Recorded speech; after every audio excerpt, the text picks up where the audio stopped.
আজকে এখানে সাউন্ড শুরু হয়েছে দুপুর বেলা থেকে। আমাদের একটা নিয়ম করে দেওয়া আছে যে টিএসসিতে 6টার পরে উচ্চ শব্দে কোনো সাউন্ড বক্স বাজবে না, যেন রোকেয়া আর শামসুন্নাহার হলের মেয়েদের সমস্যা না হয়। এই ডিসিশন নেওয়ার পরেও 6টার পর থেকে কন্টিনিউয়াসলি খুবই উচ্চ শব্দে গান বাজতেছে। এখন যারা 6টার পরে তাদের বারবার ফোন করা হচ্ছে, 9টা পর্যন্ত অপেক্ষা করা হয়েছে, তাদের সাউন্ড কমে নাই।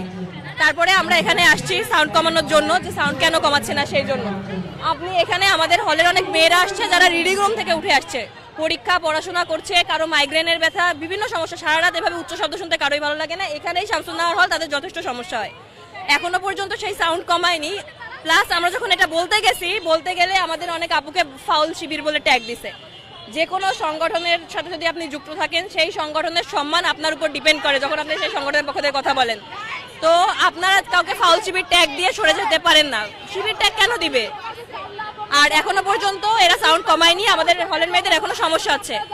আমার পার্সোনালি সমস্যা নাই থাকতে পারে, আমি হয়তো অনুষ্ঠান উপভোগ করতেছি, কিন্তু আমি যখন হল সংসদের একজন প্রতিনিধি, হলের মেয়েদের যে কোনো সমস্যা মানে আমার সমস্যা নাই থাকুক, ওই মেয়েগুলোর যখন সমস্যা হবে তখন অবশ্যই আবার তাদের জন্য আসতে হবে। আমাদের হচ্ছে ডাকসু থেকে হচ্ছে মোসাদ্দেক ভাই আসছেন, জুবায়ের ভাই আসছেন, তারা আমাদের সাথেই আছে। তারা আমাদের সাথে আছে এবং তারা চেষ্টা করেছে জিনিসটা সমঝোতা করার, এবং তাদের দিয়ে তারা কেন ফাউল শিবির ট্যাগ দিল তাদের দিয়ে দুঃখ প্রকাশ করানোর জন্য বলা হয়েছে।